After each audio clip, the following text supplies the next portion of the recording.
Kepala Sekolah SMA PGAI Kota Padang, Sumatera Barat dikeroyok komplotan preman. Pengeroyokan diduga karena sengketa tanah kepemilikan yayasan.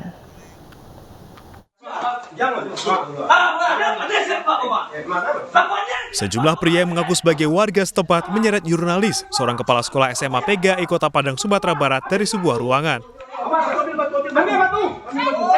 Jurnalis berupaya melawan dengan berteriak, namun tidak ada yang berupaya untuk menolongnya. Pak, anak sekolah. Pak. Akibat peristiwa ini, korban mengalami luka di bagian kepala dan tangannya akibat dipukul dan jepit pintu. Korban tidak mengetahui alasan pasti penyebab pengeroyokan tersebut. Namun diduga karena sengketa tanah dan kepemilikan yayasan sekolah. Oleh yayasan rumah dinas. Jadi rumah dinas yang saya tempati ini, mereka tanpa dasar hukum berusaha untuk saya disuruh mengosongkan rumah ini. Kasus pengeroyokan ditangani Kepolisian Polresta Padang. Dari Padang, Sumatera Barat, Budi Sunandar, iNews melaporkan. Ya pemirsa, pagi ini 2 jenazah korban tragedi Kanjuruhan diotopsi 5 November.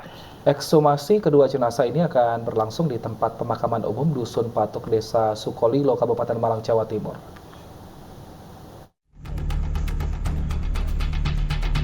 Autopsi terhadap 2 jenazah korban tragedi Kanjuruhan, kakak beradik Natasha Debbie Ramadhani dan Naila Debbie Anggraini, dipimpin oleh Ketua PDFI Jatim, Dr. Nabil Bahaswan. Tempat pemakaman umum Dusun Patuk, Desa Sukolilo, Kabupaten Malang, Jawa Timur, menjadi area steril dan dijaga ketat oleh lebih dari 200 personel gabungan. Tim independen dibentuk untuk proses autopsi yang dimulai sejak pukul 8.30 tadi. Autopsi untuk mencari penyebab kematian atas permintaan ayah korban. PDFI Cabang Jawa Timur membentuk tim independen yang terdiri dari 2 penasehat, 6 operator. Kami membentuk dari 3 elemen institusi pendidikan kedokteran dan 4 dari fasilitas kesehatan. Sebelumnya autopsi akan dilakukan pada 21 Oktober lalu. Sempat dibatalkan lantaran keluarga merasa terintimidasi oleh polisi. Setelah didatangi oleh tim TGIPF, akhirnya keluarga mengajukan kembali autopsi. Dari Malang, Jawa Timur, Saif Hajarani, iNews melaporkan. Untuk mengetahui proses otopsi 2 jenazah korban tragedi Kanjuruhan, sudah bersama kami Saif Hajarani. Selamat siang Saif, saat ini bagaimana proses otopsi 2 jenazah tragedi Kanjuruhan? Apakah sudah selesai atau masih dilakukan? Ya, Wilson dan Baby dan pemirsa, untuk proses ekshumasi dan autopsi sendiri masih berlangsung di tempat pemakaman umum Dusun Patuk, Desa Sukolilo, Kecamatan Wajak, Kabupaten Malang. Autopsi sendiri dilaksanakan pada korban tragedi Kanjuruhan bernama Natasha Debbie Ramadhani dan Debbie Anggraini. Di belakang saya ini sendiri hanya dokter forensik yang diperbolehkan masuk oleh tim petugas kepolisian yang berjaga di sini. Wilson dan Dewi. Ya, Syaif. Bagaimana respon keluarga terhadap proses otopsi? Apakah masih ada penolakan atau bagaimana di sana? Ya, keluarga sendiri memang tadi sudah melihat jenazah dari kedua anaknya. Namun sang ayah, yakni Devi Ato, sempat tidak kuat dan tidak sadarkan diri hingga ia harus dirawat di ambulan di sekitar lokasi. Baby. Baik, Saif. Sebenarnya apa tujuan polisi ini melakukan ekshumasi kemudian mengotopsi? Apakah memang ada penyelidikan yang belum selesai dari kedua jenazah ini atau apa yang ingin dicari? Ya, untuk ekshumasi dan autopsi sendiri memang diperlukan untuk diperlukan untuk dapat penyebab yang kematian korban sendiri bisa ditemukan gitu, Wilson. Baik, terima kasih Saif atas laporan Anda. Kita nantikan seperti apa proses ekshumasinya dan hasil otopsinya. Nanti kita akan tunggu dari kepolisian. Terima kasih, selamat bertugas kembali. Kita ke informasi berikutnya pemirsa, di mana 1 bulan lebih 2 korban tragedi Stadion Kanjuruhan belum tersentuh bantuan dan membayar biaya rumah sakit secara pribadi. Padahal kondisi kesehatan keduanya belum pulih dan masih trauma.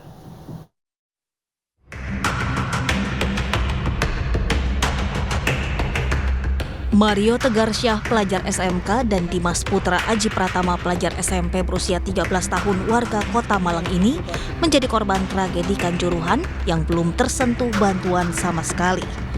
Padahal hingga saat ini kondisi kesehatan keduanya belum pulih.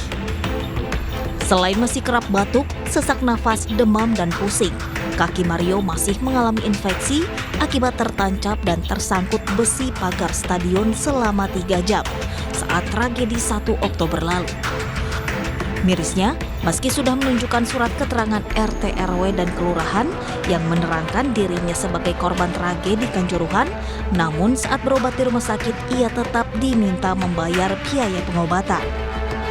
Biayanya tadi dari rumah sakit ada ditarik 480. Ini sudah berapa kali ke rumah sakit? Masih 1 kali. Sama kemarin ke bidan itu ditarik 450. Belum dapat ini Mas, sama sekali belum dapat bantuan karena kan informasinya semuanya gratis ya kalau pengobatan di rumah sakit. Katanya gratis. Tapi ternyata kenyataannya enggak gratis. Mereka berharap pengusutan kasus Kanjuruhan tuntas dilakukan dengan penerapan hukum seadil-adilnya. Selain itu, biaya pengobatan yang mereka keluarkan dengan uang pribadi juga diganti oleh pemerintah. Dari Malang, Jawa Timur, Denny Irwansyah, iNews melaporkan. Pemirsa, motif pria di Tapos, Kota Depok yang membunuh putri kandung dan menganiaya istri hingga kritis akhirnya terungkap. Pelaku marah lantaran sang istri minta cerai karena pelaku sering pulang pagi.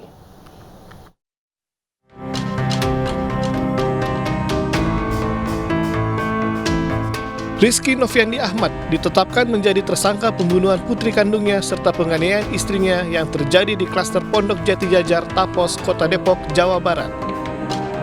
Polisi menyita 1 senjata tajam yang digunakan menganiaya korban serta seragam sekolah milik korban yang berlumuran darah. Cekcok berdarah ini bermula kekesalan korban pada tersangka yang sering pulang pagi tanpa alasan yang jelas. Karena kerap cekcok, korban meminta cerai hingga akhirnya membuat tersangka gelap mata. Pelaku ini sering pulang malam, pulang pagi lah istilahnya itu. Jadi banyak sering cekcok. Pada saat itu ditanyakan oleh sang istri, kenapa pulang pagi terus. Nah kemudian terjadi cekcok mulut. Menjelang sholat subuh yang bersangkutan ke masjid dulu. Karena istri ini minta cerai, tiba-tiba pulang dari masjid, kok dilihatnya sudah beres-beres, termasuk si korban ini sudah menggunakan pakaian seragam sekolah. Istrinya juga sudah rapi-rapi mau berangkat, pelaku tidak terima. Tersangka diketahui pernah terjerat kasus narkoba dan ditahan. Kini akibat perbuatan kejinya, tersangka kembali mendekam di sel tahanan Polres Metro Kota Depok. Ia dijerat pasal berlapis tentang pembunuhan dan Undang-Undang Penghapusan KDRT dengan ancaman hukuman 15 tahun penjara. Sebelumnya, warga klaster Pondok Jati Jajar, Tapos, Kota Depok digemparkan dengan ibu dan anak perempuannya yang bersimbah darah di ruang tamu salah satu rumah. Sang anak ditemukan sudah tidak bernyawa dengan kondisi luka parah dan jari putus.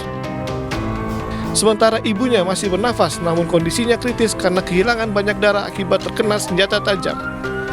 Jasad korban kemudian dibawa ke Rumah Sakit Polri Kramat Jati, Jakarta Timur, sementara ibunya dibawa ke salah satu rumah sakit di Kota Depok.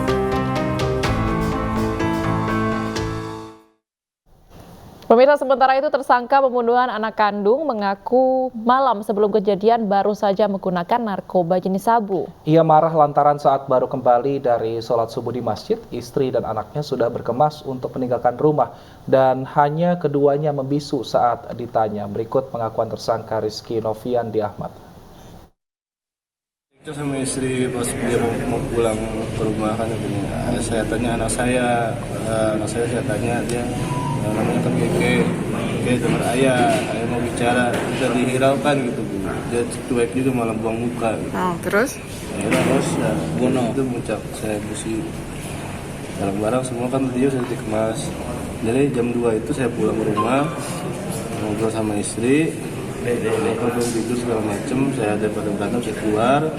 Pas saya pulang lagi setelah sholat subuh, itu barang-barang dia, baju-baju anak-anak sudah dikemas semua. Oh, berarti istri lu mau pergi sama anak-anak? Lu selalu tahan? Anak sama anak semua saya tahan. Lu berantem? Saya bicara baik-baik, tidak didengar. Anak juga sama, saya ajak baik-baik, tidak didengar juga, tidak direspon. Dari situ saya emosi. Oke, yang pertama kali lu pukul itu istri lo atau anak lo? Istri lo? Lu mukul di mana? Di bagian leher. Langsung ngebacok? Bacok, bukan langsung dibacok. Berarti lu langsung ngebacok, nggak ada mukul dulu? Artinya sudah dipersiapkan? Tidak dipersiapkan, hanya spontan. Waktu itu lihat, walaupun ingatnya di meja tuh, ada di meja, di bawah meja. Abis lu bacok istri lu terus langsung ke anak lo? Anak saya lari, ikut saya kejar juga. Hanya itu kesehatan kali Pak yang pengaruh sabu-sabu kira-kira.